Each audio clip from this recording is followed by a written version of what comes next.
बाळाला चालता यावं म्हणून डॉक्टरांनी महागडं इंजेक्शन दिलं, पण त्यानंतर मात्र चिमुकलाच दगावला. कोणताही आजार नसताना केवळ चालता येत नसल्यानं 3 वर्षाच्या बाळाला डॉक्टरांकडे नेण्यात आलं. ट्रीटमेंटसाठी चिमुकल्याला 80,000चं इंजेक्शन द्यावं लागेल असं सांगून खाजगी रुग्णालयात दाखल करण्यात आलं. मोलमजुरी करणाऱ्या आईवडिलांनी व्याजानं पैसे काढून थोडीफार रक्कम ॲडव्हान्स म्हणून देऊ केली. पालकांची परिस्थिती नसल्यानं रुग्णालयानं सुद्धा 30,000 रुपये कमी केले. पण इंजेक्शन देताना भूल दिल्यापासून चिमुकला हर्षल धाडे शुद्धीतच आला नाही. यानंतर 20 एप्रिल रोजी डॉक्टरांनी त्याला मृत म्हणून घोषित केलं. दुःखाचा डोंगर कोसळलेल्या कुटुंबानं रुग्णालयाविरोधात संताप व्यक्त केलाय. मृत्यूचं कारण समजत नाही तोवर मृतदेह ताब्यात घेणार नाही अशी भूमिका नातेवाईकांनी घेतली आहे.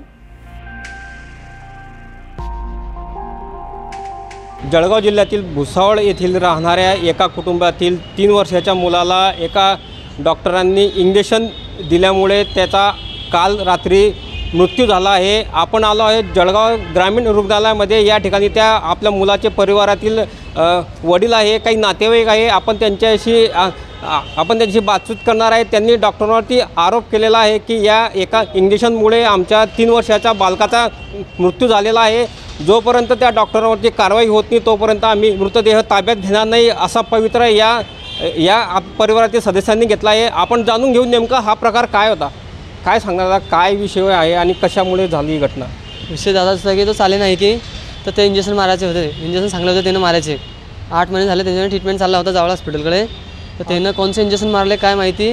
बाळ म्हणजे 18 तारखेला 5-5:30 वाजता त्याचं ऑपरेशन झालं. तेव्हापासून बाळा शुद्धी नाही आला. 6 वाजेपासून शुद्धी नाही आहे बाळ. तर काल रात्री 6 वाजता 6 वाजून 10 मिनिटाला त्याची मृत्यू घोषित करून दिली त्यानं. पण आणि कोणत्या डॉक्टरकडे ॲडमिट केलं? जावळे हॉस्पिटल केले होते, हर्षवर्धन जावळे. ते पण बोलले होते की पुण्याचे स्पेशलिस्ट डॉक्टर येतील म्हणे, ते इंजेक्शन ऑपरेशन करतील म्हणे, प्लास्टर बांधतील पायाला त्याच्या. आले होते आणि त्याच्या आमचं जर ऑपरेशन झालं ना त्याच्या 1 तास पहिले म्हणजे 1 तास बाद एक बाळ तरी वारलं. तर आम्ही घाबरायला लागले की आमचं बाळ तर असं काही होणार नाही. तर आम्ही डॉक्टरला विचारलो की आमचं बाळ का शुद्धी देत नाही आहे. तर म्हणे 3 तासानंतर शुद्धी होईल म्हणे बाळ तुमचं. पर 3 तास पण चालले गेले, 4 तास पण गेले. तर काय म्हणतात लास्टचं म्हणजे ICU म्हणून टाकला त्यानं त्याच्या ट्रीटमेंट. ICU म्हणून काढला आणि आयरन हॉस्पिटलला दुसऱ्या हॉस्पिटल शिफ्ट केला. त्यानंच खूप केला, आम्ही नाही बोलले त्याला. आमच्याकडे वेंटी अवेलेबल नाही म्हणजे आमच्याकडे. आम्ही दुसऱ्या हॉस्पिटल शिफ्ट करता म्हणून करा. तरी हॉस्पिटलला गेला, तरुण दुसऱ्या हॉस्पिटलला गेला, डाबी हॉस्पिटलला. आणि तरी पहिल्या आरेला गेला होता मग डाबीला गेला. मग डाबी म्हणे डायरेक्ट मृत्यू घोषित केला त्याला संध्याकाळी 6 वाजता. म्हणजे ही घटना कालची आहे की आजच्या सकाळी? 18 तारखेला इंजेक्शन दिला त्याला 5-5:30 वाजता. आणि साधारण काय या किंमत होती इंजेक्शनाची? इंजेक्शनची किंमत म्हणे की फॉरेनचं इंजेक्शन आहे म्हणे. 25-25 हजारचं इंजेक्शन आहे म्हणे. आजार काय होता? आजार काहीच नव्हता त्याला, फक्त पायाकन चाले ना. तो 3 वर्षाचा झाला परत. तो उभा राय परत असं थोडा पाय पकडले ना म्हणजे तो पायावर उभा राय, स्वतःच्या पायावर उभणार आहे, त्याला पकडून उभं करणार पडेल. आणि साधारण किती महिन्यापासून ट्रीटमेंट चालू होती? 7-8 महिने झाले ट्रीटमेंट चालली त्याची. तेव्हापासून आतापर्यंत काही प्रॉब्लेम आता लोक दवाखान्यात नाही नेला त्याला. आता आपल्याला काहीच नाही प्रॉब्लेम होती. आम्ही ते MRI पण केला आणि ते डॉक्टरला पण आम्ही विचारला की इंजेक्शन कारण आमच्या बाळाला काही होणार तर नाही ना. तर बोले हे इंजेक्शन काहीच फरक नाही पडणार म्हणे आमच्यावर. आमचा भरोसा करा म्हणजे आम्ही तुमचे हे घेता म्हणे गॅरंटी की बाळ चालीन म्हणे. इंजेक्शन त्याच्यावर बाळ चालीन म्हणे, गॅरंटी म्हणे. आम्ही प्लास्टर बांधू 21 दिवसानंतर प्लास्टर खोलू आपण. तुम्ही त्याच्यानंतर त्याचा मालिश वगैरे करजा. आम्ही भुसावळले जे मालिश करताना त्यांच्याकडे पण गोट करून आले की आमच्या बाळाचं ऑपरेशन करताय तिकडे, तुम्ही आमचे मालिश करजा. आपल्यासोबत त्या लहान बाळाचे आपले वडील देखील आहे, त्यांच्याशी बातचीत करणार. आता काय सांगणार, काय नेमकी घटना होती आणि कशामुळे ही घटना घडली आहे? आम्हाला जावळे हॉस्पिटलला आमचा इलाज चालू होता आमच्या मुलाचा. त्यांनी आम्हाला सांगितलं की आपल्याला इंजेक्शन सोडावं लागतील व प्लास्टर करावं लागेल 21 दिवसाचं. तर त्याकरता त्यांनी आम्हाला 70,000 ते 80,000 रुपये खर्च सांगितला. तर आम्ही त्यांना बोललो की आमच्याने इतके होणार नाही. तर ते बोलले की आम्ही 50,000 रुपयामध्ये करून देऊ. आणि 50,000 रुपयामध्ये जेव्हा आहो बोलले तर त्यांनी आमच्याकडून 10 तारखेला 15,000 रुपये ॲडव्हान्स पण घेतले. परत 18 तारखेला गेल्यावर त्यांनी परत 15,000 रुपये आम्हाला ॲडव्हान्स मागितले. 30,000 रुपये त्यांच्याकडे ॲडव्हान्स झाले. आणि ते बोलले होते की या इंजेक्शननं काहीही होणार नाही, याची जिम्मेदारी डॉक्टर घेतले होते. मी म्हणतोय इंजेक्शन आणि त्यांनी जेव्हा हे घेतलं की हा बुवा जिम्मेदारी घेता आम्ही की ह्या इंजेक्शननं काही होणार नाही, तेव्हाच आम्ही आमचं मूल त्यांच्या ताब्यात दिलं. आम्ही ना आणि त्यांच्या ताब्यात दिल्यानंतर ऑपरेशन झाल्यावर ते बोलले की आम्ही 2 ते 3 तासांनी तुमचं बाळ शुद्धीवर येईल. पण आम्ही 4 घंटे 3 घंटे वाट पाहिली तरी आमचं बाळ आलं नाही शुद्धीवर. आणि खाली अजून एक बाळ तसंच होतं की 1 ते 1.5 तास पहिले त्याचं पण ऑपरेशन झालं होतं. आम्ही त्यांच्या वडिलांना विचारलं की तुमच्या बाळाला का हलवलं हे इथून, का दुसऱ्या हॉस्पिटलला नेलं, तर ते बोलले की आमचं बाळ वारलं. तर आम्ही घाबरलो तर आम्ही आमच्या बाळाजवळ आलो. पाहिला आमच्या बाळाला, असा हात लावून पाहिला तर त्यांना ताप इतका जबरदस्त होता की डायरेक्ट असं वाटायचं की चटका लागतो आहे. तर जेव्हा आम्ही डॉक्टरांना बोलावायला गेलो तर तिथे एक बी डॉक्टर नाही आला. त्यांनी काय बोलले माहिती आहे का, ते जसं आपण इंजेक्शन दिलं आहे ना त्याला, तर इंजेक्शन ताप पण येईन त्याला आणि असं झटके ना तर पण असं झटके पण येतील त्याला, म्हणजे असं बस काही तर. साधारण तुमच्याकडे पैसे नव्हते, तुम्ही पैशांची जुळवाजुळव कशा पद्धतीने केली? आम्ही टोटल पैसे व्याजाने घेतले. मी जिथे कामाला आहे तिथून मी 20,000 ॲडव्हान्स कामावरतून घेतले. 40,000 रुपये मी कंपनीमध्ये आहे 400 रुपये रोज, आणि तिथून मी 20,000 रुपये ॲडव्हान्स घेतले. आणि 30,000 रुपये 30 ते 40,000 रुपये मी व्याजाने घेतले आणि त्यांना जमा केले. आणि आता माझ्याजवळ 1 रुपयाने उरला. यांनी मला हे रिपोर्ट आणा ते रिपोर्ट आणा, त्यात मला पुरा लंबा लावून टाकलेला आहे. माझ्याकडे तुम्ही या संदर्भात काही तक्रार केली होती का काल किंवा आज म्हणा काही तक्रार? पोलीस स्टेशनला गेलो होतो 18 तारखेला 12-1च्या दरम्यान. 19 तारीख लागेल. हां 18 तारखेला आम्ही बाळ त्यांच्या ताब्यात दिला होता. 19 तारखेपर्यंत शुद्धीवर आल्यावर डॉक्टरला आम्ही विचारल्यावर ते उडवाउडवीची उत्तरं देत होते आम्हाला. आम्ही पोलीस प्रशासनाने जिल्हा परिषदमध्ये तरी रिपोर्ट नोंदवायला गेले रात्री जिल्हा पेठले रात्री 12:30 वाजेल. त्यांना आम्हाला उत्तर दिलं की साहेब नाही आहे, तुमची रिपोर्ट आम्ही घेऊ नाही शकता. सकाळी 10 वाजता या म्हणे. आम्ही आमचं बाळ सोडून 10 वाजेला काही जाऊ नाही शकले. दुपारी संध्याकाळपर्यंत 4 वाजेपर्यंत त्यांनी आम्हाला सांगलं की बाळाचा आता श्वास चालू झाला. त्याच्या पहिले सांगत बाळ व्हेंटिलेटरवर आहे. 4 वाजेपर्यंत त्यांनी आम्हाला सांगितलं की बाळ आता श्वास चालू झाला, वेंटी बी चालू आहे आणि बाळाचा स्वतःचा बी श्वास चालू झाला. आणि तेव्हा तुम्ही बघितलं होतं का बाळ खरं आपलं त्यांचा श्वास चालू होता? मध्ये जाऊन पाहत होते सर आम्ही. आता ते वेंटी चालू होतं, आपल्याला श्वास एवढं आपलं ते मशीन समजत नाही, आपण डॉक्टरनी ते असा पण डोळे नाही हलत होता, हात नाही हलत होता, काहीच नाही हलत होता. म्हणजे तुमचं असं म्हणणं की ते बाळ सकाळपासूनच डेट झालेलं असेल? डेट कुठे झाली माहिती आहे का? जावळ हॉस्पिटलमध्ये डेट झाली आहे त्याची. का बा मी बघितलं होतं माझ्या डोळ्यानं. जेव्हा त्याने ॲम्ब्युलन्समध्ये टाकलं ना त्याचे श्वास वगैरे सगळं बंद होतं डायरेक्ट. तरीच त्याचं काम लागलं. तरी किती डॉक्टर जमा झाले असतील आपला हिसाब करून? 10 डॉक्टर आले होते. तरी 10 डॉक्टर आणि इथले विजिट 10 डॉक्टर 3 तास त्यानं काय केलं काय म्हणून म्हणतात आम्हाला पण जाऊ दिलं नाही. पण इतके फोन चालू त्यांचे, इतके फोन चालू 10 डॉक्टर. तुम्ही समजता काय की 10 डॉक्टर का आले तरी इथले स्पेशलिस्ट? ट्रान्सफर केल्यावर सर ते रक्तलघवीचे रिपोर्ट 3400 रुपयासाठी देईन आम्हाला. रिपोर्ट नाही द्यायला ते पैसे दिल्यावर देईन रिपोर्ट चालू केले. पहिले पैसे घेतले तेव्हा रिपोर्ट गेले. अर्धा 1 तास. आणि ते जे इंजेक्शन दिलं ते कसं म्हणजे कशा संदर्भातलं होतं ते इंजेक्शन? इंजेक्शन पायाचा प्रॉब्लेमचा होता. म्हणजे की ह्यात चालेल म्हणजे इंजेक्शन पण गॅरंटी म्हणे आमची. आणि इंजेक्शन कुठला फॉरेनचं म्हणे, पुण्याचं सर येतील ते देतील म्हणायला. मग पुण्याचे कुठले डॉक्टर होते? पुण्याचे जे डॉक्टर होते ज्यानं जे ऑपरेशन केलं ते संध्याकाळी चालले गेले. त्यांचं नाव माझ्याकडे आहे. त्यांचं नाव आहे माझ्याकडे.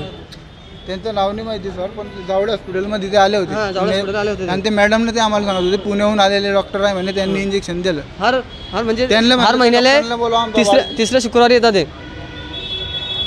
हर महिन्याला तिसऱ्या शुक्रवारी येतात इलाजले ते बाळांच्या हड्डीचा इलाजले येतात. आता तुम्ही तक्रार दाखल करणार आहे का? परत जाणार आहे का? करतच नाही ना आमचा, कोणी करतच नाही आमचा तक्रार दाखल. त्या मॅडम एसपीला निवेदन दिलं काही?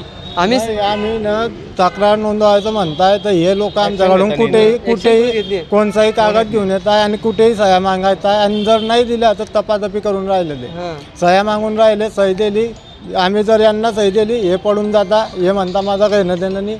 दुसऱ्याकडे दिले ते पण तसंच करतात. बाळाचं PM झालं का? मग आता PM झालं. त्यांनी PM बॉडी द्यायच्या पहिले त्यांनी सह्या घेतल्या, सह्या दिल्या त्यांनी. पण आम्ही बॉडी नेणार नाही जोपर्यंत आमचा गुन्हा दाखल होणार नाही, तोपर्यंत आम्ही बॉडी नेणार नाही.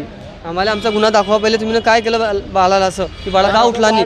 असं कोणतं इंजेक्शन दिलं तुम्ही ना की बाळ का उठला नाही? आम्हाला सांगा. तिच्या बाद आम्ही बॉडी निवडून आमच्या बाळाला घरी नेऊ आम्ही. मला तुमची काय मागणी आहे आता? की आमचं बाळ कसा काय झालं, तुम्ही काय ट्रीटमेंट केली तुम्ही?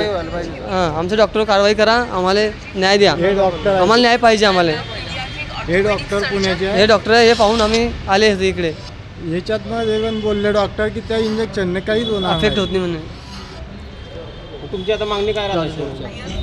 आमचं एवढंच म्हणणं आहे की आमचं बाळ गेला आहे, आम्हाला आमचं बाळ तसंच पाहिजे. तोपर्यंत आम्ही बाळ नेणार नाही. बाळ आम्ही इथेच पडू देऊ. डॉक्टर कारवाई आम्ही डॉक्टरवर कारवाई करावी लागेल. करूच आम्ही. डॉक्टर आम्हाला का कारण डॉक्टर ज्या दिवशी इंजेक्शन सोडलं त्या दिवसपासून डॉक्टर एकदा बी पाहायला आले नाही, काही नाही. डॉक्टरचं तोंड सुद्धा लावलं त्या वाईफ आली डॉक्टर. फक्त डॉक्टर नाही आले, वाईफ आली त्यांची. त्यांचं नाव हर्ष हर्षवर्धन जावळे. आणि एक जावळे म्हणून आहे, त्यांच्या जिथे येते राजीव राजीव डॉक्टर आहे ते. आता बॉडी कधी ताब्यात देत आहे बाळाची? त्याचा द्यायला तयार आहे, पण आम्ही घ्यायला तयार नाही ना. कारण काय? कारण त्याला म्हणजे असं की बुवा आमच्याकडे एकही नाही प्रूफ, तर आम्ही बॉडी घेऊन सणानंतर आम्हाला अंतिम संस्कार केल्यानंतर आमच्याकडे काय प्रूफ राहणार आहे? हां, यांनी आम्हाला रात्री सांगलं की बुवा तुम्हाला PM रिपोर्ट वगैरे सर्व आम्ही देऊ.